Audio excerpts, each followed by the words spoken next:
سورۃ الکہف. کتنا حسین اتفاق ہے، آج جمعہ بھی ہے اور سورۃ الکہف بھی پڑھی جا رہی ہے. اس سورت کی ابتدائی 10 آیات اور آخری 10 آیات کی فضیلت احادیث میں بیان کی گئی ہے. آپ نے فرمایا جو ان کو یاد کرے گا اور پڑھے گا وہ فتنہ دجال سے محفوظ رہے گا.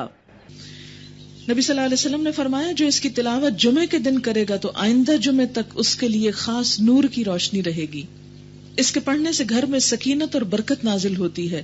ایک مرتبہ ایک صحابی نے سورہ کہف پڑھی، گھر میں ایک جانور بھی تھا، وہ بدکنا شروع ہو گیا. انہوں نے غور سے دیکھا کہ کیا بات ہے، تو انہیں ایک بادل نظر آیا جس نے انہیں ڈھانپ رکھا ہے. صحابی نے اس واقعے کا ذکر نبی صلی اللہ علیہ وسلم سے کیا تو آپ نے فرمایا اسے پڑھا کرو، قرآن پڑھتے وقت سکینت نازل ہوتی. فرشتے ڈھانپ لیتے ہیں نا، تو بعض لوگوں کو وہ بادل نظر بھی آنے لگتے ہیں، سو کوئی جھوٹی بات نہیں ہے. تو حکم ہے کہ اسے پڑھو، پڑھتے رہا کرو کہ اس سے گھر میں برکت نازل ہوگی. تو سب بہنیں جمعے کے روز اس کو اپنے گھر میں بلند آواز میں پڑھنے کا اہتمام کریں، بلکہ اپنے بچوں کو بھی اس کی تاکید کریں. سورۃ الکہف. بسم اللہ الرحمن الرحیم.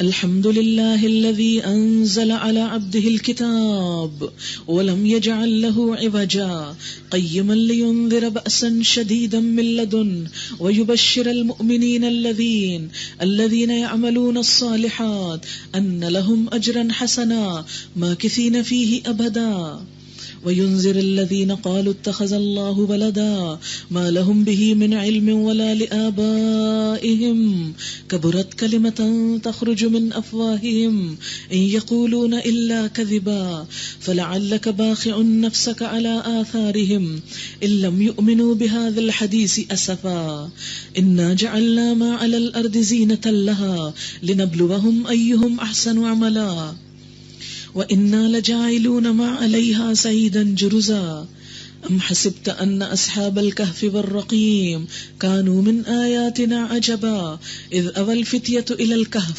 فَقَالُوا رَبَّنَا آتِنَا مِن لَّدُنكَ رَحْمَةً وَهَيِّئْ لَنَا مِنْ أَمْرِنَا رَشَدًا. تعریف اللہ کے لیے ہے جس نے اپنے بندے پر یہ کتاب نازل کی اور اس میں کوئی ٹیڑھ نہ رکھی. ٹھیک ٹھیک سیدھی بات کہنے والی کتاب، کھری بات کہنے والی کتاب، تاکہ وہ لوگوں کو خدا کے سخت عذاب سے خبردار کر دے اور ایمان لا کر نیک عمل کرنے والوں کو خوشخبری دے دے کہ ان کے لیے اچھا اجر ہے جس میں وہ ہمیشہ رہیں گے، اور ان لوگوں کو ڈرا دے جو کہتے ہیں کہ اللہ نے کسی کو بیٹا بنایا.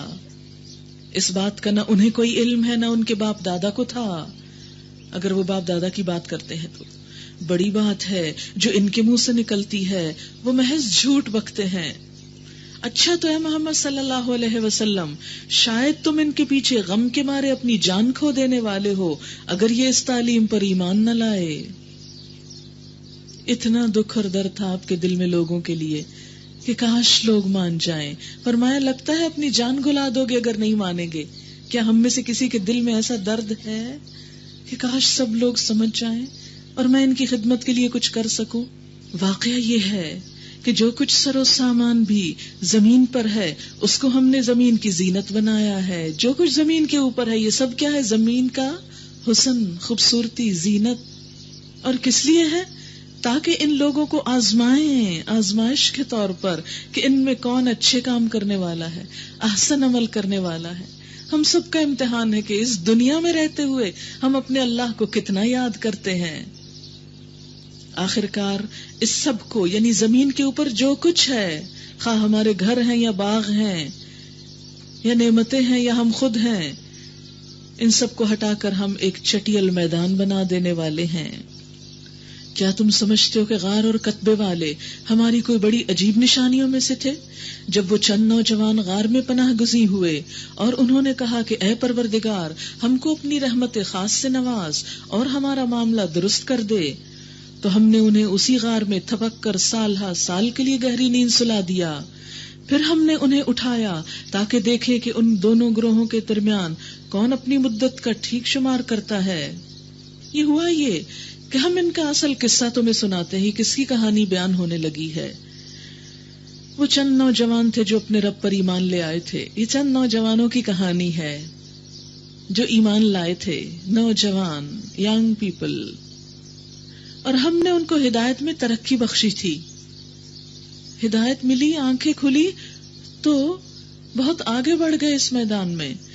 ہم نے ان کے دل اس وقت مضبوط کر دیے جب وہ اٹھے اور انہوں نے اعلان کر دیا کہ ہمارا رب تو بس وہی ہے جو آسمانوں اور زمین کا رب ہے، ہم اسے چھوڑ کر کسی دوسرے کو معبود نہ پکاریں گے، یعنی کسی اور کی بات نہ مانیں گے. اگر ہم ایسا کریں تو بالکل بے جا بات کریں گے. پھر انہوں نے آپس میں ایک دوسرے سے کہا، یہ ہماری قوم تو رب کائنات کو چھوڑ کر دوسرے خدا بنا بیٹھی ہے. یہ لوگ ان کے معبود ہونے پر کوئی واضح دلیل کیوں نہیں لاتے؟ آخر اس شخص سے بڑا ظالم اور کون ہو سکتا ہے جو اللہ پر جھوٹ باندھے؟ اب جب کہ تم ان سے اور ان کے معبودان غیر اللہ سے بے تعلق ہو چکے ہو تو چلو اب فلاں غار میں چل کر پناہ لو. یعنی چند نوجوان انہوں نے اپنا ایمان ڈکلیئر کر دیا کہ آج کے بعد بس ہم اللہ کی بات مانیں گے. تو ہوا کیا، ان کی اس بات سے پوری قوم ان کی دشمن ہو گئی اور ان کے قتل کے درپے ہو گئی. تو انہوں نے کیا کیا؟ ایمان کو نہیں چھوڑا، گھر بار چھوڑ دیے. کہتے ہیں کہ ایلیٹ کے بچے تھے، بہت انفلوئنشل پیپل کے بچے تھے کہ جو اپنے بچوں کے ہدایت پہ آنے سے گھبرا اٹھے.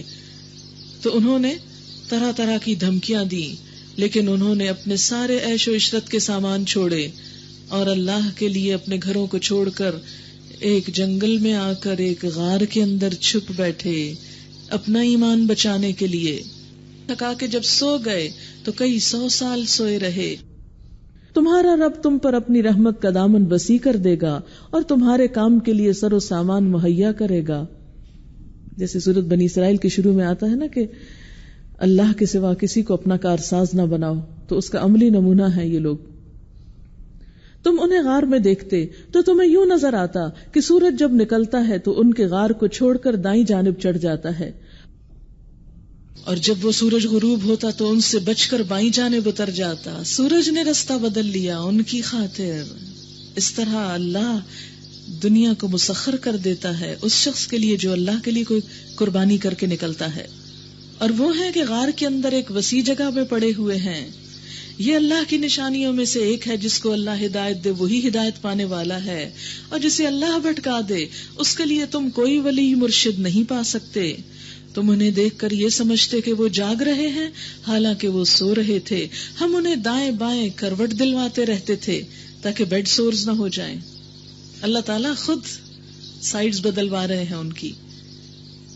اور ان کا کتا غار کے دہانے پہ ہاتھ پھیلائے بیٹھا تھا رکھوالی کو. کیسے اللہ انتظام کر رہا ہے حفاظت کے، کیونکہ وہ اللہ کی خاطر سب آرام چھوڑ کے آئے تھے. اگر تم کہیں جھانک کر انہیں دیکھتے تو الٹے پاؤں بھاگ کھڑے ہوتے اور تم پر ان کے نظارے سے دہشت بیٹھ جاتی. اور اسی عجیب کرشمے سے ہم نے انہیں اٹھا بٹھایا تاکہ ذرا آپس میں پوچھ گچھ کریں. ان میں سے ایک نے پوچھا، کہو کتنی دیر اس حال میں رہے؟ دوسروں نے کہا، شاید دن بھر یا اس سے کچھ کم رہے ہوں گے. پھر وہ بولے، اللہ ہی بہتر جانتا ہے کہ ہمارا وقت کتنا اس حال میں گزرا. چلو اب اپنے میں سے کسی کو چاندی کا یہ سکہ دے کر شہر بھیجیں تاکہ وہ دیکھے کہ سب سے اچھا کھانا کہاں ملتا ہے. سب سے اچھا کھانا، اللہ والے تھے سب سے اچھا کھانا کھا رہے ہیں. کیونکہ ہمارے ہاں تو اللہ والے ہونے کا تصور کیا ہے؟ اچھا کھانا چھوڑ دو، وہاں سے وہ کچھ کھانے کے لیے لائے. بات یہ ہے کہ اپنی حیثیت اور حلال کی کمائی میں سے جو اچھا کھا سکتے ہو کھاؤ، بس اسراف نہ کرو، ضائع نہ کرو، ویسٹ نہ کرو، تکبر نہ کرو، کھا کر کسی کو حقیر نہ سمجھو.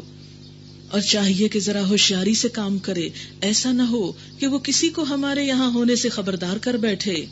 اگر کہیں ان لوگوں کا ہاتھ ہم پر پڑ گیا تو بس سنسار ہی کر ڈالیں گے، یا پھر زبردستی ہمیں اپنی ملت میں واپس لے جائیں گے، اور ایسا ہوا تو ہم کبھی فلاح نہ پا سکیں گے.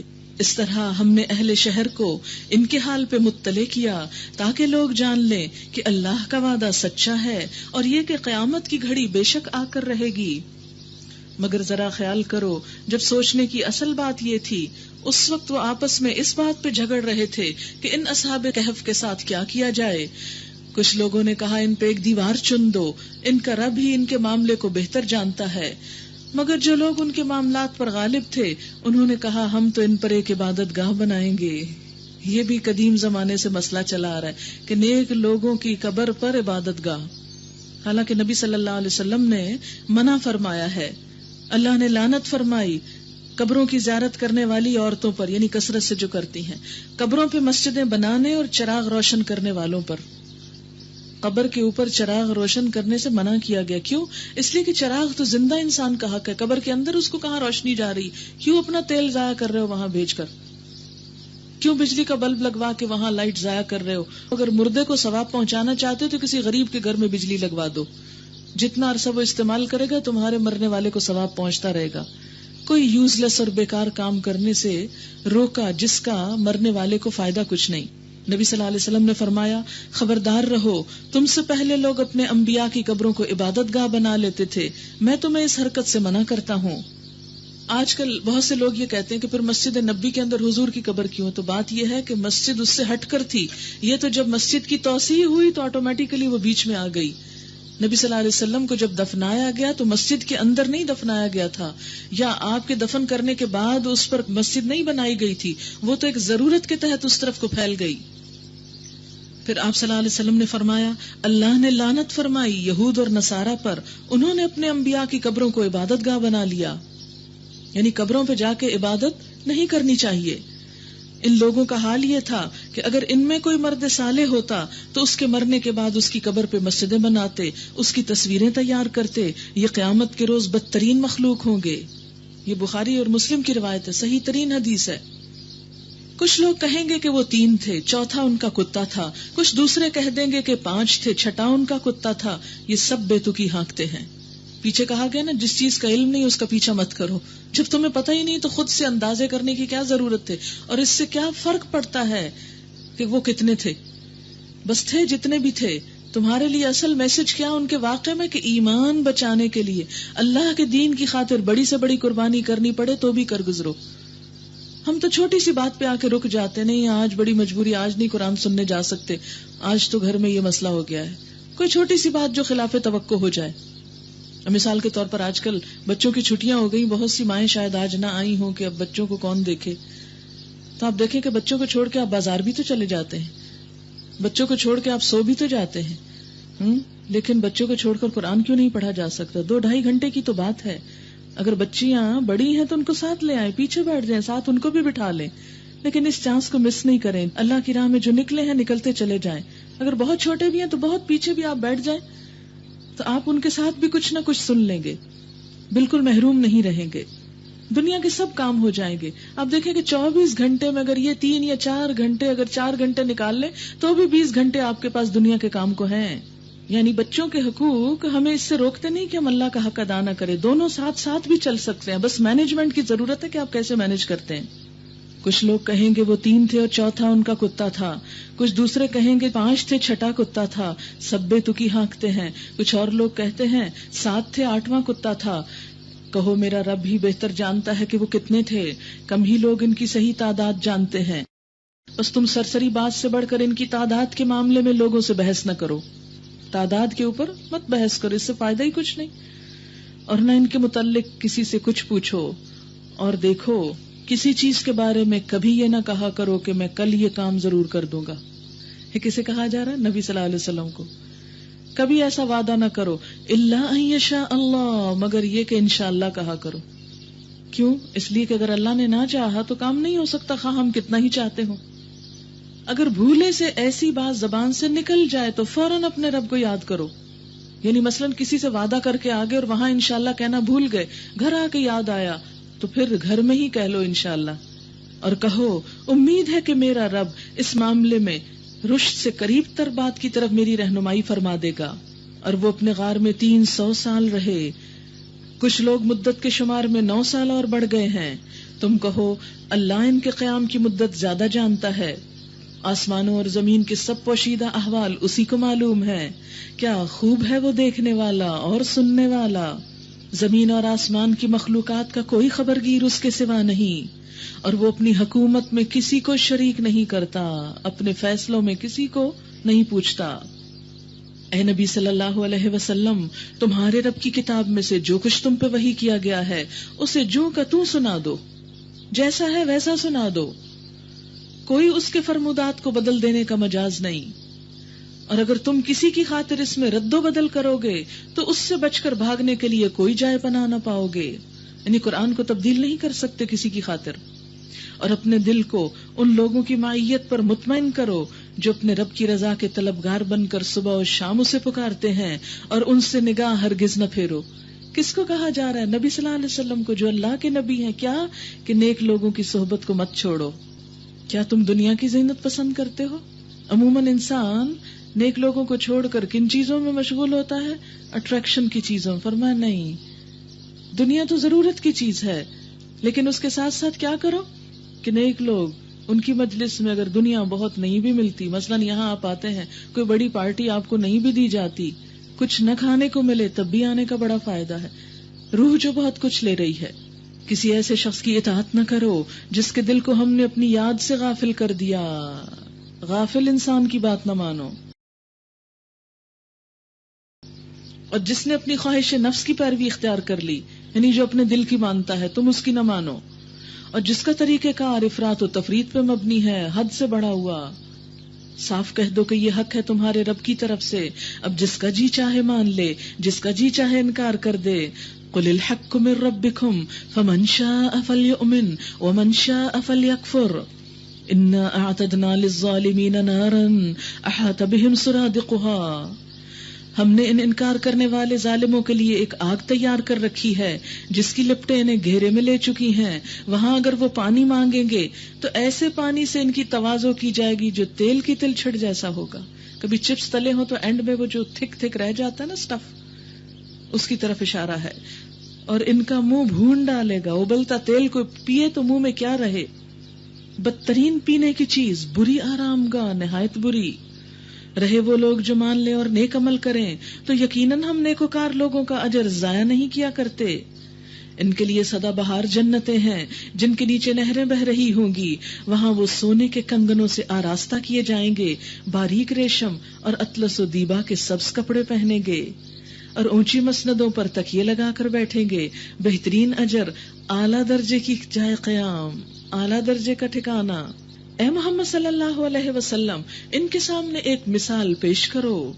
2 شخص تھے، ان میں سے ایک کو ہم نے انگور کے 2 باغ دیے اور ان کے گرد کھجور کے درختوں کی باڑ لگائی اور ان کے درمیان کاشت کی زمین رکھی. دونوں باغ خوب پھلے پھولے اور بارآور ہونے میں انہوں نے ذرا سی کسر بھی نہ چھوڑی. ان باغوں کے اندر ہم نے ایک نہر جاری کر دی اور اسے خوب نفع حاصل ہوا. یہ کچھ پا کر ایک دن وہ اپنے ہمسائے سے بات کرتے ہوئے بولا، میں تجھ سے زیادہ مالدار ہوں. یعنی جب اتنا کچھ مل گیا تو پھر اب اس کا اظہار بھی. بہت سے لوگ اپنے مالداری کے قصے کسی نہ کسی اینگل سے سناتے رہتے ہیں. اور تجھ سے زیادہ طاقتور جتھا رکھتا ہوں. ظاہر ہے جہاں مال ہے وہاں دوست بھی بہت ہیں. پھر وہ اپنی جنت میں داخل ہوا اور اپنے نفس کے حق میں ظالم بن کر کہنے لگا، میں نہیں سمجھتا کہ یہ دولت کبھی فنا ہو جائے گی اور مجھے توقع نہیں کہ قیامت کی گھڑی کبھی آئے گی. تاہم اگر کبھی مجھے اپنے رب کے حضور پلٹایا بھی گیا تو ضرور اس سے بھی زیادہ شاندار جگہ پاؤں گا. اس کے ہمسائے نے گفتگو کرتے ہوئے اس سے کہا، کیا تو کفر کرتا ہے اس ذات سے جس نے تجھے مٹی سے اور پھر نطفے سے پیدا کیا اور تجھے ایک پورا آدمی بنا کھڑا کیا؟ رہا میں تو میرا رب تو وہی اللہ ہے اور میں اس کے ساتھ کسی کو شریک نہیں کرتا. اور جب تو اپنی جنت میں داخل ہو رہا تھا اس وقت تیری زبان سے یہ کیوں نہ نکلا کہ ماشاء اللہ لا قوت الا باللہ؟ اگر تو مجھے مال اور اولاد میں اپنے سے کمتر پا رہا ہے تو بعید نہیں کہ میرا رب مجھے تیری جنت سے بہتر عطا فرمائے. کیونکہ حالات اور وقت بدلتے دیر نہیں لگتی، دولت ڈھلتی چھاؤں ہے. اور تیری جنت پر آسمان سے کوئی آفت بھیج دے جس سے وہ صاف میدان بن کر رہ جائے یا اس کا پانی زمین میں اتر جائے اور پھر تو اسے کسی طرح نہ نکال سکے. آخر ہوا یہ کہ اس کا سارا پھل مارا گیا اور وہ اپنے انگوروں کے باغوں کو چھتوں پر الٹا پڑا دیکھ کر اپنی لگائی ہوئی لاگت پر ہاتھ ملتا رہ گیا اور کہنے لگا، کاش میں نے اپنے رب کے ساتھ کسی کو شریک نہ ٹھہرایا ہوتا. یہاں آپ کو پتا ہے کس کو شریک ٹھہرا رہا تھا؟ دولت کو، باغ کو. اس کی وجہ سے بہت اترا رہا تھا. نہ ہوا اللہ کو چھوڑ کر اس کے پاس کوئی جتھا کہ اس کی مدد کرتا، جنہیں وہ بڑی چیز سمجھتا تھا کہ میرے بہت جاننے والے ہیں، بہت کام آنے والے ہیں، اور نہ کر سکا وہ آپ ہی اس آفت کا مقابلہ. اس وقت معلوم ہوا کہ کارسازی کا سارا اختیار خدائے برحق ہی کے لیے ہے. انعام وہی بہتر ہے جو وہ بخشے، انجام وہی بخیر ہے جو وہ دکھائے. وَاضْرِبْ لَهُم مَثَلَ الْحَيَاةِ الدُّنْيَا كَمَاءٍ أَنزَلْنَاهُ مِنَ السَّمَاءِ. اور اے نبی صلی اللہ علیہ وسلم انہیں دنیا کی حقیقت اس مثال سے سمجھاؤ کہ آج ہم نے آسمان سے پانی برسا دیا تو زمین کی پود خوب گھنی ہو گئی، خوب مال حاصل ہو گیا. کل وہی نباتات بھس بن کر رہ گئے، ہر نئی چیز پرانی ہو جاتی. جو آپ کھاتے ہیں عمدہ سے عمدہ وہ کیا بن کے نکلتا ہے، جو آپ پہنتے ہیں وہ پرانا ہو کر کیا لگتا ہے. اعلیٰ ترین گھر کچھ عرصے کے بعد رینوویٹ کرانا پڑتا ہے، باغ خزاں میں بدل جاتا ہے، ہر چیز پرانی ہو جاتی ہے. اس لیے کسی نئی چیز پر، کسی چمکنے والی چیز پر تکبر اور فخر نہیں ہونا چاہیے، اور اس کی وجہ سے کبھی اللہ کی نافرمانی نہیں ہونی چاہیے. کل وہی نباتات بس بن کر رہ گئی جسے ہوائیں اڑائے لیے پھرتی ہیں. اللہ ہر چیز پر قدرت رکھتا ہے. یہ مال اور یہ اولاد، المال والبنون زینت الحیات الدنیا، محض دنیاوی زندگی کی ہنگامی آرائش. والباقیات الصالحات، اصل میں تو باقی رہ جانے والیاں نیکیاں، وہی تیرے رب کے نزدیک نتیجے کے لحاظ سے بہتر ہیں، اور انہی سے اچھی امیدیں وابستہ کی جا سکتی ہیں. فکر اس دن کی ہونی چاہیے جبکہ ہم پہاڑوں کو چلا دیں گے اور تم زمین کو بالکل برہنہ نہ پاؤ گے، اور ہم تمام انسانوں کو اس طرح گھیر کر جمع کریں گے کہ اگلوں پچھلوں میں سے ایک بھی نہ چھوٹے گا، کوئی ایک نہ بھاگے گا، نہ میں نہ آپ، اور سب کے سب تمہارے رب کے حضور صف در صف پیش کیے جائیں گے. وَعُرِضُوا عَلَىٰ رَبِّكَ صَفًّا، لائن قطار. ابھی تو ہم ایک بھگدڑ مچا دیتے ہیں نا، لیکن وہاں بھگدڑ نہ مچا سکیں گے، لائن قطار. قرآن میں ایک سورۃ صف ہے، ایک صافات ہے. فرشتے کہتے ہیں اِنَّا لَنَحْنُ الصَّافُونَ، ہم صفیں باندھ کے رکھتے ہیں، اور ہم مسلمان کوئی لائن نہیں بنا سکتے. کیوں کہ کانسیپٹ سے ہی ناشنا، جنگلی اور وحشی جانوروں کی طرح ہجوم اور بھیڑ. کیوں؟ اپنے صبر جو نہیں، اپنی باری کا انتظار جو نہیں. ہر شخص آگے جانا چاہتا ہے، ظاہر ہے ایک وقت میں ایک ہی جا سکتا ہے. وَعُرِضُوا عَلَىٰ رَبِّكَ صَفًّا لَقَدْ جِئْتُمُونَا كَمَا خَلَقْنَاكُمْ أَوَّلَ مَرَّةٍ. لو دیکھ لو، آ گئے نا تم ہمارے پاس اسی طرح جیسا ہم نے تم کو پہلی بار پیدا کیا تھا. تم سمجھتے تھے کہ تمہارے لیے تو وعدے کا کوئی وقت ہی مقرر نہیں. وَوُضِعَ الْكِتَابُ، نامہ اعمال رکھ دیا جائے گا. اس وقت تم دیکھو گے کہ مجرم لوگ اپنی کتاب زندگی کے اندراجات سے ڈر رہے ہوں گے، جیسے کوئی بھی بچہ امتحانی پرچہ دیکھ کر ڈر رہا ہوتا ہے کہ پتہ نہیں نمبر کتنے آئے. ہر امتحان دینے والا رزلٹ کے دن خوف زدہ ہوتا ہے، پتہ نہیں کون سی ڈویژن، کون سا گریڈ آتا ہے، کہاں جا پہنچتا ہوں. تو قیامت کے دن انسان اپنا اعمال نامہ دیکھ کر بھی ڈر رہا ہوگا اور کہہ رہے ہوں گے وَيَقُولُونَ يَا وَيْلَتَنَا، ہائے افسوس ہم پر، مَا لِهَذَا الْكِتَابِ، اس کتاب کو کیا ہے، لَا يُغَادِرُ صَغِيرَةً وَلَا كَبِيرَةً، اس نے نہ کوئی چھوٹی بات چھوڑی نہ بڑی چھوڑی، إِلَّا أَحْصَاهَا، مگر اس کو شمار کر کے رکھا. وَوَجَدُوا مَا عَمِلُوا حَاضِرًا، وَوَجَدُوا مَا عَمِلُوا حَاضِرًا، اور جو کچھ انہوں نے کیا تھا وہ سب اپنے سامنے حاضر پائیں گے. وَلَا يَظْلِمُ رَبُّكَ أَحَدًا، اور تیرا رب کسی ایک پر بھی ظلم نہ کرے گا. انسان قیامت کے دن اپنے ایک ایک عمل کو دیکھ لے گا. الگ الگ ہر چیز کے کیٹلاگ بنے ہوئے ہوں گے، سب پہ پوری کیلکولیشن کے ساتھ الا احصا، شمار کیا ہوگا، گن گن کے رکھا ہوگا. کیا مثلاً وہ سب دوست جن کو میں نے دھوکہ دیا، وہ سب کتابیں جو میں نے پڑھی، وہ سب جھوٹ جو میں نے بولے، وہ آرام جو میں نے کسی کو دیا، وہ لطیفے جن پہ میں ہنسی، وہ کام جو مجھ سے غصے کی حالت میں ہوئے، وہ باتیں جن پہ میں اپنے بہن بھائیوں پہ چلائی، وہ لمحات جب میں والدین پر زیر لب بڑبڑائی. ایک ایک چیز گن کے رکھی ہوئی ہوگی. ضخیم کتاب، پوری زندگی کی کتاب. نہ صرف یہ کہ بولی ہوئی چیزیں بلکہ سوچیں بھی، وہ نفسانی شہوت بھری سوچیں جو میں سوچتی رہتی تھی، وہ حیوانی جذبات جنہوں نے مجھے مغلوب کر لیا اور حرام کام کروائے، یہ سب کے سب سامنے ہوں گے. دنیا میں اگر کوئی ہمیں یہ سب کچھ دکھا دے تو ہم آگے بڑھ کے وہ چھین کے پھاڑ ڈالیں، لیکن قیامت کے دن اپنا اعمال نامہ کوئی پھاڑ نہ سکے گا. انسان شکست خوردہ اور مایوس ہو کر بیٹھ جائے گا. آپ کو معلوم ہے کہ ایسی کمپیوٹر ڈسک تیار کر لی گئی ہے کہ جو جلائے جلتی نہیں، پانی میں بہائے نقصان دہ نہیں ہوتی، کہیں چھوڑ دو اس کی معلومات ضائع نہیں ہوتی. تو کیا اللہ تعالیٰ کے لیے مشکل ہے کہ وہ معلومات کو اس طرح سمیٹ کے رکھے کہ کوئی ان کو رب نہ کر سکے، مٹا نہ سکے؟ لیکن اس وقت انسان جو آنسو بہائے اور شرمندہ ہو وہ آج بہنے چاہیے، آج شرمندگی ہونی چاہیے، آج تنہائی میں ہمیں اپنے ہی گناہوں پہ سوچنا چاہیے. وہ پیٹ درد جو کل پڑے گا وہ آج پڑ جانا چاہیے. شرمندگی کے آنسوؤں سے اس ساری کتاب کے گناہوں کو مٹا ڈالیں. آج موقع ہے، کل چلا جائے گا. وَوُضِعَ الْكِتَابُ، کتاب سامنے لائی جائے گی، رکھ دی جائے گی. فَتَرَى الْمُجْرِمِينَ مُشْفِقِينَ مِمَّا فِيهِ، تم دیکھو گے مجرم، قصوروار لوگ اپنی کتاب زندگی کے اندراجات سے ڈر رہے ہوں گے. وہ کام چھپ چھپ کے جو ہم کرتے ہیں لوگوں سے، حرام کام. کہیں گے کیا ہوا اس کتاب کو؟ کچھ بھی نہیں چھوٹا، ایک اشارہ بھی نہیں چھوٹا. بعض اوقات ہم اشاروں سے ہنس دیتے ہیں، کسی پہ زیر لب مسکراتے ہیں کسی کی بات دیکھ کر، وہ بھی لکھ لیا جاتا ہے. اور تیرا رب کسی پہ ظلم نہ کرے گا. یاد کرو جب ہم نے فرشتوں سے کہا تھا کہ آدم کو سجدہ کرو تو انہوں نے سجدہ کیا مگر ابلیس نے نہ کیا. کان من الجن، یہ ابلیس جنوں میں سے تھا، اس لیے اپنے رب کے حکم کی اطاعت سے نکل گیا، کیونکہ آزادی ہے نا جنوں کو بھی. اب کیا تم مجھے چھوڑ کر اس کو اور اس کی ذریت کو اپنا دوست بناتے ہو؟ مجھے چھوڑ کر اسے اپنا سرپرست بناتے ہو، مددگار سمجھتے ہو، حالانکہ وہ تمہارے دشمن ہیں. بڑا ہی برا بدل ہے جسے ظالم لوگ اختیار کر رہے ہیں. میں نے آسمان و زمین پیدا کرتے وقت ان کو نہیں بلایا تھا اور نہ خود ان کی اپنی تخلیق میں انہیں شریک کیا تھا. یہ میرا کام نہیں کہ گمراہ کرنے والوں کو اپنا مددگار بنایا کروں. پھر کیا کریں گے یہ لوگ اس روز جبکہ ان کا رب ان سے کہے گا کہ پکارو اب ان ہستیوں کو جنہیں تم میرا شریک سمجھ بیٹھے تھے. یہ ان کو پکاریں گے مگر وہ ان کی مدد کو نہ آئیں گے، اور ہم ان کے درمیان ایک ہی ہلاکت کا گڑھا مشترک کر دیں گے.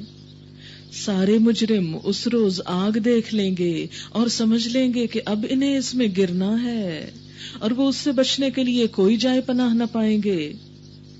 وَلَقَدْ صَرَّفْنَا فِي هَذَا الْقُرْآنِ لِلنَّاسِ مِنْ كُلِّ مَثَلٍ وَكَانَ الْإِنسَانُ أَكْثَرَ شَيْءٍ جَدَلًا. ہم نے اس قرآن میں لوگوں کو طرح طرح سے سمجھایا مگر انسان بڑا ہی جھگڑالو واقع ہوا. ان کے سامنے جب ہدایت آئی تو اسے ماننے اور اپنے رب کے حضور معافی چاہنے سے آخر ان کو کس چیز نے روک دیا؟ اس کے سوا اور کچھ نہیں کہ وہ منتظر ہیں کہ ان کے ساتھ بھی وہی کچھ ہو جو پچھلی قوموں کے ساتھ ہو چکا، یا یہ کہ وہ عذاب کو سامنے آتے دیکھ لیں. رسولوں کو ہم اس کام کے سوا اور کسی غرض کے لیے نہیں بھیجتے کہ وہ بشارت اور تنبیہ کی خدمت انجام دیں، مگر کافروں کا حال یہ ہے کہ وہ باطل کے ہتھیار لے کر حق کو نیچا دکھانے کی کوشش کرتے ہیں، اور انہوں نے میری آیات کو اور ان تنبیہات کو جو انہیں کی گئیں مذاق بنا لیا ہے. افسوس کہ آج ہم مسلمانوں نے خود اپنے قرآن اور اس کے احکامات کا مذاق بنا لیا. اور اس شخص سے بڑھ کر ظالم اور کون ہے جسے اس کے رب کی آیات سنا کر نصیحت کی جائے اور وہ ان سے منہ پھیر لے، اللہ کی بات سن کے منہ موڑ کے چلا جائے اور اس برے انجام کو بھول جائے جس کا سر و سامان اس نے اپنے لیے خود اپنے ہاتھوں کیا ہے. جن لوگوں نے یہ روش اختیار کی ہے ان کے دلوں پر ہم نے غلاف چڑھا دیے ہیں جو انہیں قرآن کی بات سمجھنے نہیں دیتے، اور ان کے کانوں میں ہم نے گرانی پیدا کر دی. تم انہیں ہدایت کی طرف کتنا ہی بلاؤ وہ اس حالت میں کبھی ہدایت نہ پائیں گے. تیرا رب بڑا درگزر کرنے والا اور رحیم ہے، وہ ان کے کرتوتوں پر انہیں پکڑنا چاہتا تو جلد ہی عذاب بھیج دیتا، مگر ان کے لیے وعدے کا ایک وقت مقرر ہے اور اس سے بچ کر بھاگ نکلنے کی یہ کوئی راہ نہ پائیں گے. یہ عذاب رسیدہ بستیاں تمہارے سامنے موجود ہیں، انہوں نے جب ظلم کیا تو ہم نے انہیں ہلاک کر دیا، اور ان میں سے ہر ایک کی ہلاکت کے لیے ہم نے وقت مقرر کر رکھا تھا. اب موسیٰ علیہ السلام اور خضر علیہ السلام کا قصہ. خضر کا نام تو بہت لوگوں نے سن رکھا ہوگا اور بہت سی کہانیاں بھی وابستہ ہیں ان کے ساتھ. بہرحال ان کی اصل حقیقت کیا ہے وہ قرآن سے آپ کو پتہ چلے گی. کہا جاتا ہے کہ ایک سائل کے جواب میں موسیٰ علیہ السلام نے کہہ دیا کہ اس وقت مجھ سے بڑا کوئی عالم نہیں. تو اللہ تعالیٰ کو یہ جملہ پسند نہیں آیا. تو اگر ان کا پسند نہیں آیا تو ہمارا، اگر ہم میں سے کوئی یہ کہے کہ میں سب سے زیادہ جانتا ہوں، مجھے سب پتا ہے، بہت ناپسندیدہ جملہ ہے کہ کوئی کہے مجھے سب پتا ہے. اور وحی کے ذریعے انہیں مطلع کیا کہ ہمارا ایک بندہ خضر جو تجھ سے بھی بڑا عالم ہے حضرت موسیٰ نے پوچھا یا اللہ اس سے ملاقات کس طرح ہو سکتی، کیونکہ نیک لوگ ہمیشہ بڑے علماء کی ملاقات کے شوقین ہوتے ہیں۔ اللہ تعالیٰ نے فرمایا جہاں دو سمندر ملتے ہیں وہیں ہمارا وہ بندہ تمہیں ملے گا۔ نیز فرمایا کہ مچھلی ساتھ لے جاؤ، جہاں مچھلی تمہاری ٹوکری سے نکل کر غائب ہو جائے تو سمجھ لینا یہی مقام ہے۔ چنانچہ انہوں نے مچھلی لی اور سفر شروع کر دیا۔ وَإِذْ قَالَ مُوسَىٰ لِفَتَاهُ لَا أَبْرَحُ حَتَّىٰ أَبْلُغَ مَجْمَعَ الْبَحْرَيْنِ۔ ذرا ان کو وہ قصہ سناؤ جو موسیٰ علیہ السلام کو پیش آیا تھا جبکہ موسیٰ علیہ السلام نے اپنے خادم سے کہا تھا، کہتے ہیں یہ یوشع بن نون تھے جو ان کے بعد نبی بھی ہوئے لیکن آپ کی صحبت میں رہے اور آپ کی خدمت بھی کرتے تھے، کہ میں اپنا سفر ختم نہ کروں گا جب تک کہ دو دریاؤں کے سنگم پر نہ پہنچ جاؤں، کیونکہ اللہ تعالیٰ نے یہی فرمایا تھا کہ وہاں تک جاؤ خضر سے ملنا ہے۔ تو اس سے کیا پتہ چلتا ہے کہ علم حاصل کرنے کے لیے سفر کرنا ضروری ہوتا ہے، اور کتنا سفر ابھی دیکھیے، ورنہ ایک زمانہ دراز تک چلتا ہی رہوں گا، یعنی لمبے سے لمبا سفر بھی کرنا پڑے تو کر جاؤ۔ بس جب وہ ان کے سنگم پر پہنچے تو اپنی مچھلی سے غافل ہو گئے اور وہ نکل کر اس طرح دریا میں چلی گئی جیسے کوئی سرنگ لگی ہو۔ آگے جا کر موسیٰ علیہ السلام نے اپنے خادم سے کہا لاؤ ہمارا ناشتہ، آج کے سفر میں تو ہم بری طرح تھک گئے۔ ایسا کہنا کوئی گناہ کی بات نہیں، اگر سفر میں کبھی انسان تھک جائے اور کہے کہ میں تھک گیا ہوں، کوئی حرج نہیں، نیچرل سا اظہار ہے۔ خادم نے کہا آپ نے دیکھا یہ کیا ہوا؟ جب ہم اس چٹان کے پاس ٹھہرے ہوئے تھے اس وقت مجھے مچھلی کا خیال نہ رہا اور شیطان نے مجھ کو ایسا غافل کیا کہ میں اس کا ذکر آپ سے کرنا بھول گیا۔ مچھلی تو عجیب طریقے سے نکل کر دریا میں چلی گئی۔ اب آپ حیران ہوگے کہ بھلا یہ کیسے؟ یہ اللہ کی قدرت ہر چیز پر غالب ہے۔ موسیٰ علیہ السلام نے کہا اسی کی تو ہمیں تلاش تھی، ہمیں تو وہیں جانا تھا۔ چنانچہ وہ دونوں اپنے نقش قدم پہ پھر واپس ہوئے۔ یعنی اگر علم کی تلاش میں راستہ بھول جائیں تو تھک کر گھر نہ جائیں، پھر واپس آ کر بھی ڈھونڈ لیں۔ موسیٰ علیہ السلام نے کہا اسی کی ہمیں تلاش تھی۔ چنانچہ وہ دونوں اپنے نقش قدم پر واپس ہوئے اور انہوں نے ہمارے بندوں میں سے ایک بندے کو پایا جسے ہم نے اپنی رحمت سے نوازا تھا اور اپنی طرف سے ایک خاص علم عطا کیا تھا، خاص علم۔ موسیٰ علیہ السلام نے اس سے کہا کیا میں آپ کے ساتھ رہ سکتا ہوں تاکہ آپ مجھے بھی اس دانش کی تعلیم دے جو آپ کو سکھائی گئی؟ یعنی کسی سے علم حاصل کرنے کے لیے اس کی مجلس صحبت میں بیٹھنے کے لیے اس سے اجازت لینا اخلاق کا ایک حصہ ہے۔ اس نے جواب دیا آپ میرے ساتھ صبر نہیں کر سکتے، یعنی علم کا راستہ صبر کا راستہ ہے اور آپ صبر نہیں رکھتے، اور جس چیز کی آپ کو خبر نہ ہو آخر اس پر صبر کر بھی کیسے سکتے ہیں؟ یعنی جو علم انسان کے پاس نہیں ہوتا، انسان چاہتا جلدی سے مل جائے، لیکن علم کے لیے صبر ضروری ہوتا ہے۔ موسیٰ نے کہا علیہ السلام انشاءاللہ آپ مجھے صابر پائیں گے، یعنی ڈٹرمینیشن دیکھیے، اور میں کسی معاملے میں آپ کی نافرمانی نہ کروں گا، یعنی اگر کمٹمنٹ کی ہے تو استاد کی نافرمانی نہیں، پھر استاد کی مرضی پہ چلنا ہوگا۔ اس نے کہا اچھا اگر آپ میرے ساتھ چلتے ہیں تو مجھ سے کوئی بات نہ پوچھیں جب تک کہ میں خود اس کا آپ سے ذکر نہ کروں، یعنی بہت زیادہ سوال نہ کریں، میں خود ہی بتاؤں گا جو بھی میں کروں گا۔ اب وہ دونوں روانہ ہوئے، یہاں تک کہ وہ ایک کشتی میں سوار ہو گئے تو اس شخص نے کشتی میں شگاف ڈال دیا۔ موسیٰ علیہ السلام نے کہا آپ نے اس میں شگاف ڈال دیا تاکہ سب کشتی والوں کو ڈبو دیں، یعنی فوراً ہی استاد کے کام پر تنقید، یہ تو آپ نے ایک سخت حرکت کر ڈالی۔ اس نے کہا میں نے تم سے کہا نہ تھا تم میرے ساتھ صبر نہیں کر سکتے، میری پالیسی کو سمجھ نہیں سکتے، اس لیے تم مجھ سے علم نہیں حاصل کر سکو گے۔ موسیٰ علیہ السلام نے کہا بھول چوک پر مجھے نہ پکڑیے، میرے معاملے میں آپ ذرا سختی سے کام نہ لیں، استاد سے ریکویسٹ کی جا سکتی ہے کہ ذرا ہم سے نرمی سے معاملہ کریں۔ پھر وہ دونوں چلے یہاں تک کہ ان کو ایک لڑکا ملا اور اس شخص نے اسے قتل کر دیا۔ خضر علیہ السلام نے لڑکا قتل کر دیا۔ موسیٰ علیہ السلام نے کہا آپ نے ایک بے گناہ کی جان لے لی، حالانکہ اس نے کسی کا خون نہ کیا تھا، یہ کام تو آپ نے بہت برا کیا۔ اس نے کہا خضر نے میں نے تم سے کہا نہ تھا کہ تم میرے ساتھ صبر نہیں کر سکتے؟ موسیٰ علیہ السلام نے کہا اس کے بعد اگر میں آپ سے کچھ پوچھوں تو آپ مجھے ساتھ نہ رکھیں، لیجیے اب تو میری طرف سے آپ کو عذر مل گیا، استاد کو راضی کر لینا چاہیے اگر وہ ناراض ہو جائے۔ پھر وہ آگے چلے یہاں تک کہ ایک بستی میں پہنچے اور وہاں کے لوگوں سے کھانا مانگا، مگر انہوں نے ان دونوں کی ضیافت سے انکار کر دیا۔ انہوں نے وہاں ایک دیوار دیکھی جو گر رہی تھی، اس شخص نے اس دیوار کو پھر قائم کر دیا۔ موسیٰ علیہ السلام نے کہا اگر آپ چاہتے تو اس کام کی اجرت لے سکتے تھے۔ اس نے کہا بس میرا تمہارا ساتھ ختم ہوا۔ اس پر حضور صلی اللہ علیہ وسلم نے فرمایا کاش موسیٰ علیہ السلام ایسا نہ کرتے تو ہمیں کچھ اور باتیں بھی معلوم ہو جاتی ان کے ذریعے، یعنی نہ کہتے کہ آپ اس کے بعد مجھے ساتھ نہ رکھتے۔ بہرحال اب میں تمہیں ان باتوں کی حقیقت بتاتا ہوں جن پر تم صبر نہ کر سکے۔ اس کشتی کا معاملہ یہ ہے کہ وہ چند غریب آدمیوں کی تھی جو دریا میں محنت مزدوری کرتے تھے. میں نے چاہا اسے عیبدار کر دوں کیونکہ آگے ایک ایسے بادشاہ کا علاقہ تھا جو ہر کشتی کو زبردستی چھین لیتا تھا. رہا وہ لڑکا تو اس کے والدین مومن تھے.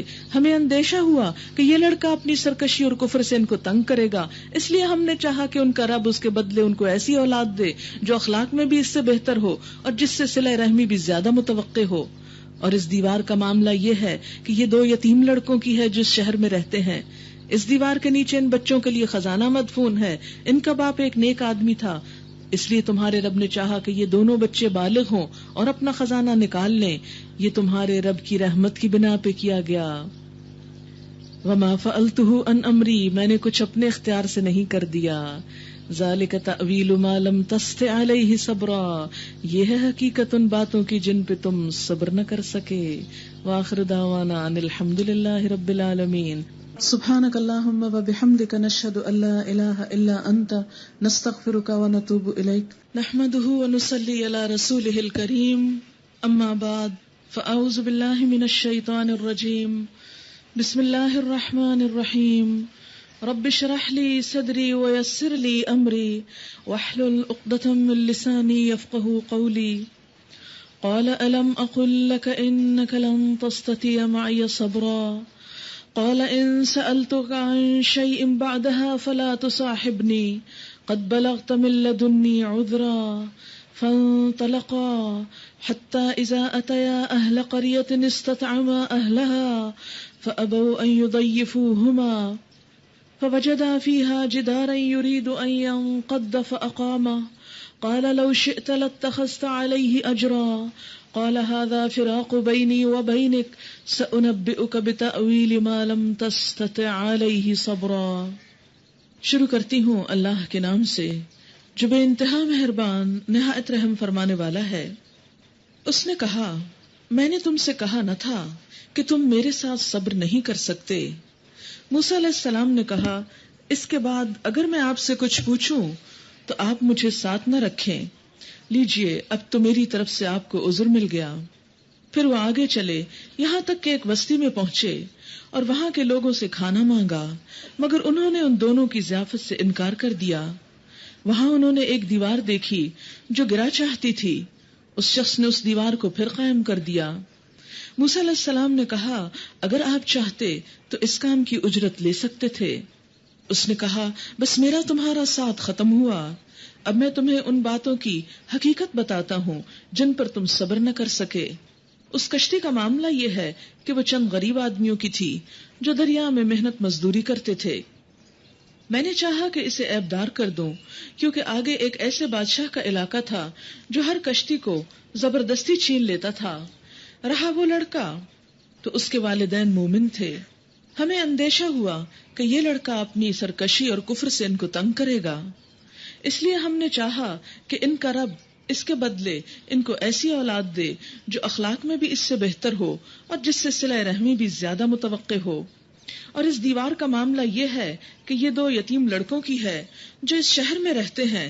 اس دیوار کے نیچے ان بچوں کے لیے خزانہ مدفون ہے اور ان کا باپ ایک نیک آدمی تھا، اس لیے تمہارے رب نے چاہا کہ یہ دونوں بچے بالغ ہوں اور اپنا خزانہ نکال لیں. یہ تمہارے رب کی رحمت کی بنا پر کیا گیا ہے. میں نے کچھ اپنے اختیار سے نہیں کر دیا ہے. یہ ہے حقیقت ان باتوں کی جن پر تم صبر نہ کر سکے. وَيَسْأَلُونَكَ عَنْ ذِي الْقَرْنَيْنِ قُلْ سَأَتْلُو عَلَيْكُمْ مِنْهُ ذِكْرًا إِنَّا مَكَّنَّا لَهُ فِي الْأَرْضِ وَآتَيْنَاهُ مِنْ كُلِّ شَيْءٍ سَبَبًا فَأَتْبَعَ سَبَبًا. اور اے محمد صلی اللہ علیہ وسلم یہ لوگ تم سے ذو القرنین کے بارے میں پوچھتے ہیں. ان سے کہو میں اس کا کچھ حال تم کو سناتا ہوں. ذو القرنین کے بارے میں قرآن پاک سے ہمیں پتہ چلتا ہے کہ وہ ایک حکمران تھا جس کو اللہ تعالیٰ نے بہت سے اسباب اور وسائل، فیسلٹیز اور ذرائع عطا کر رکھے تھے. وہ مشرقی اور مغربی ممالک کو فتح کرتا ہوا ایک ایسے پہاڑی درے پر پہنچا کہ جس کی دوسری طرف یاجوج ماجوج تھے. اس نے وہاں یاجوج ماجوج کا راستہ بند کرنے کے لیے ایک نہایت مستحکم بند تعمیر کیا وہ عادل اور اللہ کو ماننے والا اور آخرت پر یقین رکھنے والا بادشاہ تھا. وہ نفس پرست اور مال و دولت کا حریص نہ تھا. کہا جاتا ہے کہ یہ تمام صفات جس پر فٹ آتی ہیں وہ مشہور تاریخی شخصیت جسے سائرس کے نام سے یا ذوالقرنین کے نام سے پہچانا جاتا ہے، جو بہت ہی قابل قدر خدمات انجام دے کر دنیا سے رخصت ہوا. اس میں توجہ کے قابل جو بات ہے وہ یہ ہم سب کے غور کرنے کی کہ ایک طرف وہ اللہ اور یوم آخرت پر ایمان رکھتا تھا، دوسری طرف وہ عادل تھا، اور تیسری طرف یہ کہ اللہ نے اس کو دنیا کے وسائل بے پناہ عطا کیے تھے، اور ان وسائل کو وہ اللہ کے حکم کے مطابق انسانوں کی بھلائی کے لیے استعمال کرتا تھا. اس لیے اس صورت میں یہاں پر اس کا کردار ہمارے سامنے رکھا گیا کہ آج بھی اگر انسانوں میں سے کسی کو اللہ دنیا کے وسائل دے تو وہ اسے کس طرح استعمال کرے. اور اے محمد صلی اللہ علیہ وسلم، یہ لوگ تم سے ذوالقرنین کے بارے میں پوچھتے ہیں. قرن کیا تسنیہ ہے قرنین، دو سینگ والا. یا تو واقعی اس کے سر پہ دو سینگ اٹھے ہوئے تھے، یا پھر یہ کہ اس کے سر پہ بالوں کی دو لٹیں تھیں، یا یہ کہ اس نے دنیا کے دو کناروں مشرق و مغرب پر پہنچ کر وہاں پر اپنی حکومت قائم کی. بہرحال جو بھی وجہ ہو، اس کا نام ذوالقرنین ہی تھا یا اسے ذوالقرنین ہی کے نام سے پہچانا جاتا تھا. ان سے کہو میں اس کا کچھ حال تم کو سناتا ہوں. اچھا، سوال یہ پیدا ہوتا ہے کہ نبی صلی اللہ علیہ وسلم سے ایسے قصے کیوں پوچھے جاتے تھے، ایسے سوال کیوں کیے جاتے تھے؟ اس لیے تاکہ آپ کے علم کو اور آپ کی نبوت کی حقیقت کو جانچا جا سکے. فرمایا ہم نے اس کو زمین میں اقتدار عطا کر رکھا تھا اور اسے ہر قسم کے اسباب اور وسائل بخشے تھے. اس نے پہلے مغرب کی طرف ایک مہم کا سر و سامان کیا، حتیٰ کہ جب وہ غروب آفتاب کی حد تک پہنچ گیا تو اس نے سورج کو ایک کالے پانی میں ڈوبتے دیکھا، اور وہاں اسے ایک قوم ملی. ہم نے کہا اے ذوالقرنین، تجھے یہ قدرت بھی حاصل ہے کہ ان کو تکلیف پہنچائے اور یہ بھی کہ ان کے ساتھ نیک رویہ اختیار کرے. یعنی اللہ نے اس کو اتنی اتھارٹی دے رکھی تھی کہ وہ لوگوں کے ساتھ جو چاہے معاملہ کرے. لیکن اس نے کہا جو ان میں سے ظلم کرے گا ہم اس کو سزا دیں گے، پھر وہ اپنے رب کی طرف پلٹایا جائے گا اور وہ اسے اور زیادہ سخت عذاب دے گا. اور جو ان میں سے ایمان لائے گا اور نیک عمل کرے گا اس کے لیے اچھی جزا ہے اور ہم اس کو نرم احکام دیں گے. پھر اس نے ایک دوسری مہم کی تیاری کی، یہاں تک کہ طلوع آفتاب کی حد تک جا پہنچا. وہاں اس نے دیکھا کہ سورج ایک ایسی قوم پر طلوع ہو رہا ہے جس کے لیے دھوپ سے بچنے کا کوئی سامان ہم نے فراہم نہیں کیا. یعنی ایسے کسی صحرا میں رہنے والے لوگ تھے جہاں کوئی پہاڑ یا درخت وغیرہ بھی نہ تھے. یہ حال تھا ان کا، اور ذوالقرنین کے پاس جو کچھ تھا اسے ہم جانتے تھے. پھر اس نے ایک اور مہم کا سامان کیا، یہاں تک کہ جب دو پہاڑوں کے درمیان پہنچا تو اسے ایک ایسی قوم ملی جو مشکل ہی سے کوئی بات سمجھتی تھی، یعنی لینگویج بیریئر تھا. ان لوگوں نے کہا کہ اے ذوالقرنین، یاجوج اور ماجوج اس زمین میں فساد پھیلاتے ہیں، تو کیا ہم تجھے کوئی ٹیکس اس کام کے لیے دیں کہ تو ہمارے اور ان کے درمیان ایک بند تعمیر کر دے؟ اس نے کہا جو کچھ میرے رب نے مجھے دے رکھا ہے وہ بہت ہے، بس تم محنت کرو اور محنت سے میری مدد کرو. میں تمہارے اور ان کے درمیان ایک بند بنائے دیتا ہوں. مجھے لوہے کی چادریں لا دو. آخر جب دونوں پہاڑوں کے درمیانی خلا کو اس نے پاٹ دیا تو لوگوں سے کہا کہ اب آگ دہکاؤ، حتیٰ کہ جب یہ آہنی دیوار یعنی لوہے کی دیوار بالکل آگ کی طرح سرخ ہو گئی تو اس نے کہا لاؤ اب میں اس پر پنگھلا ہوا تانبا ڈالوں. یہ بند ایسا تھا کہ یاجوج ماجوج اس پر چڑھ کر بھی نہ آ سکتے تھے، اور اس میں سوراخ کرنا ان کے لیے اور بھی مشکل تھا. ذوالقرنین نے کہا یہ میرے رب کی رحمت ہے، جب میرے رب کے وعدے کا وقت آئے گا تو وہ اس دیوار کو پیوند خاک کر دے گا، اور میرے رب کا وعدہ برحق ہے. یعنی جب قیامت آئے گی تو مضبوط لوہے کی دیواریں انسانوں کو کچھ نہ بچا سکیں گی. وَتَرَكْنَا بَعْدَهُمْ يَوْمَئِذٍ يَمُوجُ فِي بَعْضٍ وَنُفِخَ فِي الصُّورِ فَجَمَعْنَاهُمْ جَمْعًا. اور اس روز یعنی قیامت کے روز ہم لوگوں کو چھوڑ دیں گے کہ سمندر کی موجوں کی طرح ایک دوسرے سے گتھم گتھا ہوں، یعنی ایک دوسرے میں آ ملیں گی موجیں، اور سور پھونکا جائے گا اور ہم سب انسانوں کو ایک ساتھ جمع کر لیں گے، اور وہ دن ہوگا جب ہم جہنم کو کافروں کے سامنے لے آئیں گے، ان کافروں کے سامنے جو میری نصیحت کی طرف سے اندھے بنے ہوئے تھے۔ اس سے کیا پتہ چلتا ہے کہ کفر صرف اللہ تعالی کی ذات کا انکار نہیں، بلکہ کفر یہ بھی ہے کہ اس کی نصیحت کو نہ سننا، اس کی نصیحت کی طرف توجہ نہ کرنا۔ اور یہاں پر آپ دیکھیں کہ بہت قابل غور ہیں یہ الفاظ عربی کے، الذین کانت اعینہم فی غطاء عن ذکری، وہ جن کی نگاہیں میرے ذکر سے ڈھکی ہوئی تھی، یعنی میرے ذکر کو پڑھتے نہیں تھے۔ ذکر پھر کون سا ذکر ہے؟ یہاں قرآن مراد ہے کہ میرے قرآن کی طرف نگاہ کرنے کا ان کو وقت نہیں تھا، اور دوسری طرف وَكَانُوا لَا يَسْتَطِيعُونَ السَّمْعَ، وہ سننے کی استطاعت بھی نہ رکھتے تھے، انہیں سننے کی توفیق بھی نہ تھی، وہ سننا بھی نہ چاہتے تھے۔ اس سے کیا پتہ چلتا ہے کہ اگر کوئی شخص پڑھ نہ سکتا ہو تو اسے کم از کم قرآن سننا تو ضرور چاہیے، اور سننے کے مواقع کو ہاتھ سے جانے نہیں دینا چاہیے۔ افحسب الذین کفروا ان یتخذوا عبادی من دونی اولیاء انا اعتدنا جہنم للکافرین نزلا۔ تو کیا یہ لوگ جنہوں نے کفر اختیار کیا ہے یہ خیال رکھتے ہیں کہ مجھے چھوڑ کر میرے بندوں کو اپنا کارساز بنا لیں؟ ہم نے ایسے کافروں کی ضیافت کے لیے جہنم تیار کر رکھی ہے۔ یہ کن کافروں کی بات ہو رہی ہے؟ یہ کن کا ذکر ہے جو اللہ کو چھوڑ کر اللہ کے بندوں کو اپنا مددگار سمجھیں، کارساز سمجھیں؟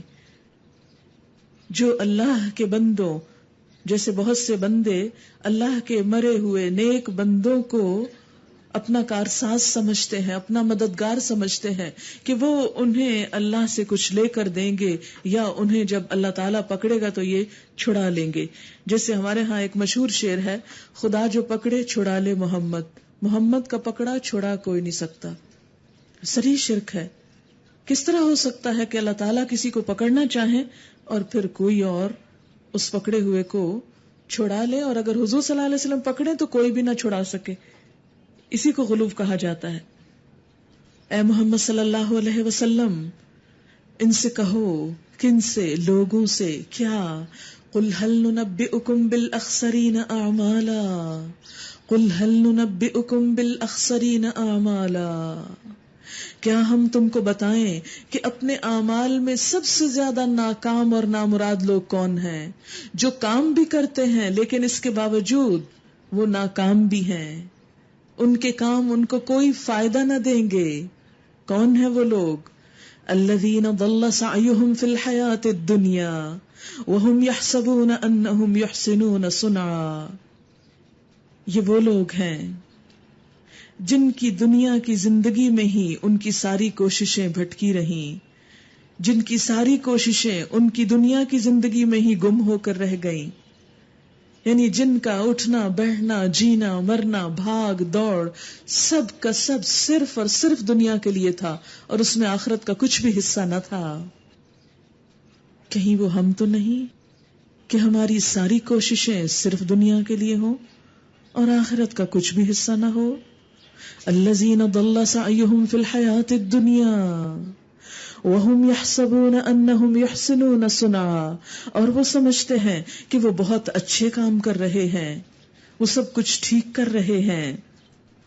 اولئک الذین کفروا بآیات ربہم، یہی وہ لوگ ہیں جنہوں نے اپنے رب کی آیات کو ماننے سے انکار کیا، کیونکہ رب کی آیات تو یہ بتاتی ہیں کہ انسان کو صرف اس دنیا کے لیے نہیں دوسری دنیا کے لیے بھی کوشش کرنی ہے، اور یہیں پر کرنی ہے۔ یہ دنیا، یہ وقت ہمیں صرف اس دنیا کو سنوارنے کے لیے ہی نہیں ملا، یہ وقت ہمیں اس دنیا کو سنوارنے کے لیے بھی ملا ہے۔ اس لیے ہماری کوششیں دوہری کوششیں ہونی چاہیے کہ یہاں کی ضروریات پوری ہوتی رہیں اور اس زندگی کی تیاری ہوتی رہے جہاں جا کر ہمیشہ رہنا ہے، جو اصل گھر ہے۔ بالکل اس طرح جیسے کچھ لوگ کمائی کرنے مڈل ایسٹ چلے جاتے ہیں، اوورسیز چلے جاتے ہیں، اور پھر وہاں وہ دن رات ایک کرتے ہیں، ڈبل شفٹ لگاتے ہیں، خوب پیسہ کماتے ہیں، اور وہاں اپنی جان پر بھی بہت تھوڑا خرچ کرتے ہیں. جو کچھ ہوتا ہے جمع کر کے پاکستان بھیجتے رہتے ہیں، یہاں مکان بنواتے ہیں، سب چیزیں تیار کرتے ہیں، اور کئی سال وہاں لگا کر یہاں پر کیوں آتے ہیں کہ جا کے اب آرام کریں. کوئی چھت ہو سر چھپانے کے لیے، کوئی گھر ہو سکون حاصل کرنے کے لیے، کوئی نعمتیں ہوں امن سے پچھلی زندگی بسر کرنے کے لیے.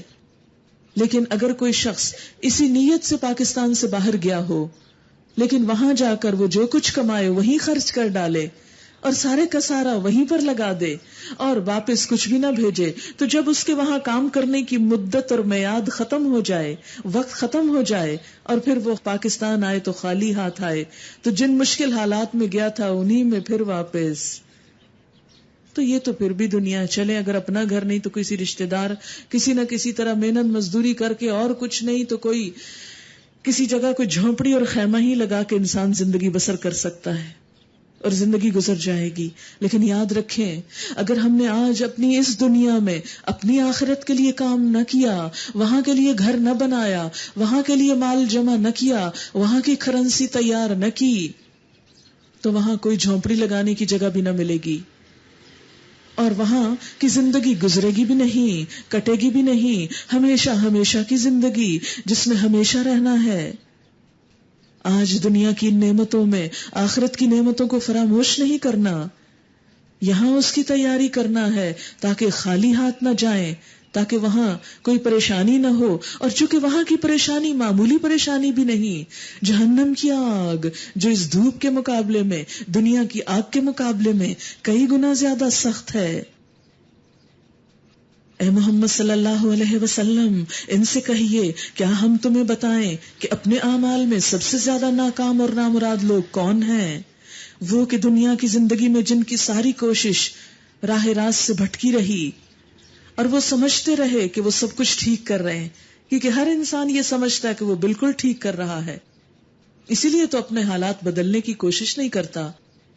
یہ وہ لوگ ہیں جنہوں نے اپنے رب کی آیات کو ماننے سے انکار کیا اور اس کے حضور پیشی کا یقین نہ کیا، اس لیے ان کے سارے اعمال ضائع ہو گئے، سارے اعمال ضائع ہو گئے. کیونکہ جو کوشش انسان صرف دنیا کے لیے کرتا ہے اور آخرت کی نیت نہیں رکھتا، اس کا بدلہ آخرت میں کچھ بھی ملنے والا نہیں. فَلَا نُقِيمُ لَهُمْ يَوْمَ الْقِيَامَةِ وَزْنًا، اور قیامت کے روز ہم انہیں کوئی وزن نہ دیں گے.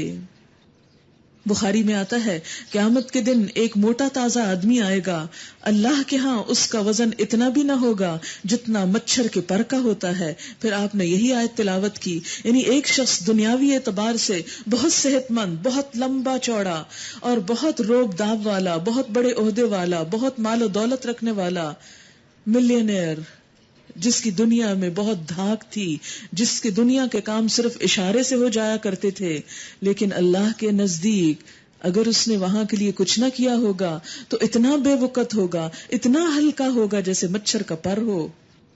اس کی کوئی حیثیت وہاں نہ ہوگی.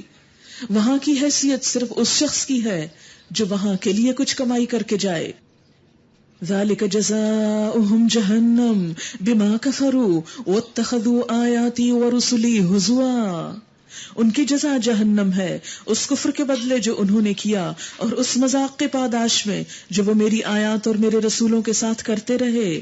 البتہ وہ لوگ جو ایمان لائے، جنہوں نے نیک عمل کیے، ان کی میزبانی کے لیے فردوس کے باغ ہوں گے. فردوس جنت کا اعلیٰ ترین مقام. لا یبغون عنہا حولا، جہاں وہ ہمیشہ رہیں گے اور کبھی اس جگہ سے نکل کے جانے کو ان کا دل نہ چاہے گا.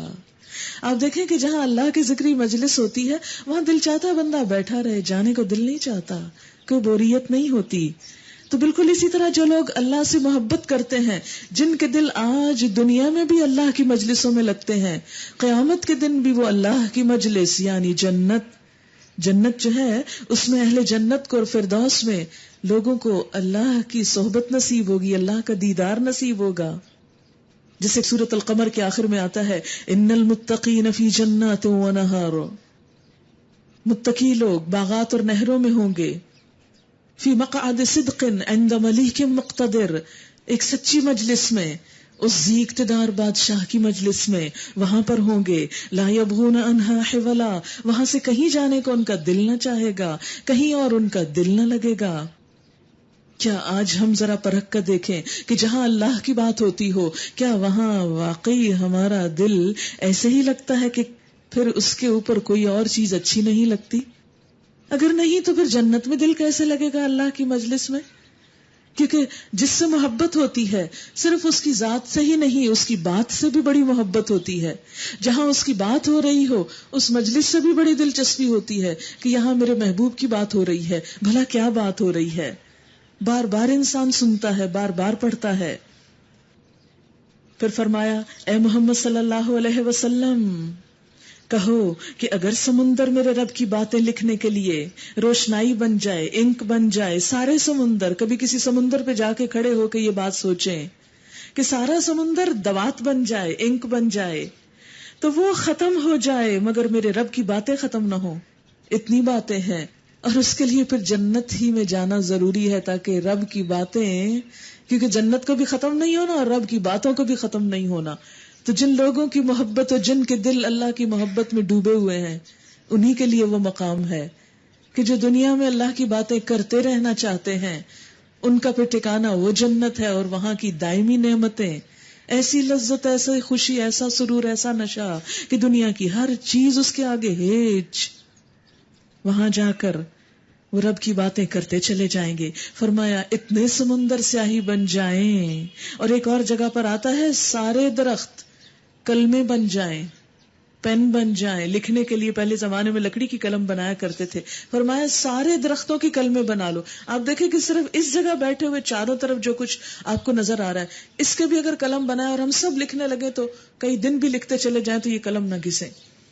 کہاں یہ کہ ساری زمین کے درخت کلمے بن جائیں اور سارے سمندر. اور فرمایا کہ 7 سمندر اور بھی ان کی مدد کرے. ایک اور جگہ پر آتا ہے کہ صرف دنیا کے سمندر نہیں، ایسے 7 سمندر اور بھی ہوں اور پھر اللہ کی باتیں لکھی جائیں. ما نفدت کلمات ربی، اللہ کی باتیں کبھی ختم نہ ہوں، میرے رب کی باتیں کبھی ختم نہ ہوں. بلکہ اگر اتنی ہی روشنائی ہم اور لے آئیں تو وہ بھی کافی نہ ہو. اتنا ہی سمندر اور آ جائے وہ بھی خشک ہو جائے، سوکھ جائے.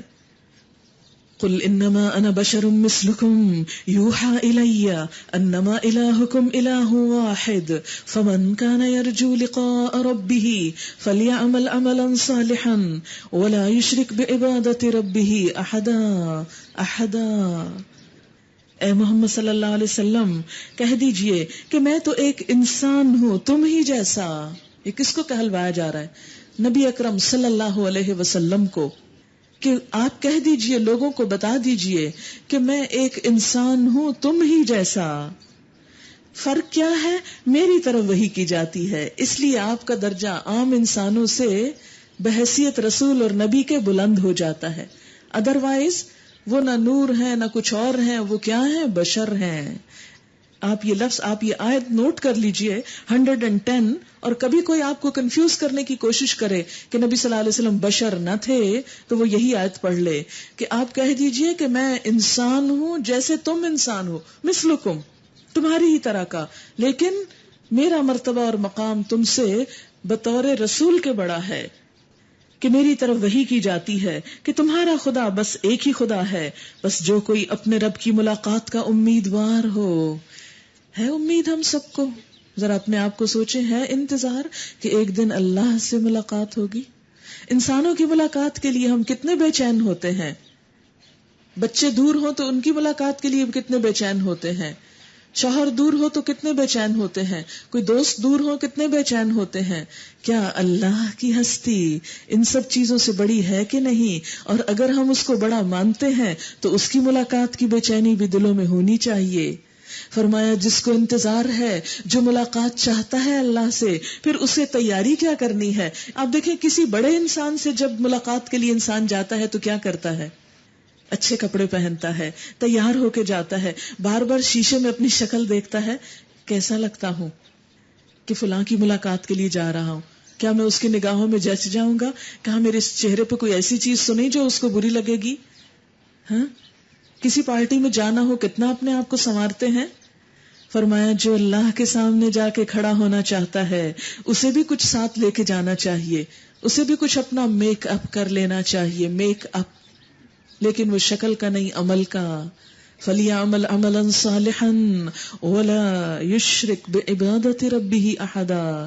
اسے چاہیے کہ نیک عمل کرے اور بندگی میں اپنے رب کے ساتھ کسی کو شریک نہ کرے، کسی اور کو برابر نہ ٹھہرائے. جو کام اللہ کے لیے کرے بس اسی کے لیے کرے، کسی پہ احسان نہ جتائے، کسی سے اس کا بدلہ اور صلہ نہ چاہے. یہ ہے تیاری اللہ سے ملاقات کے لیے، اللہ کی محبت میں.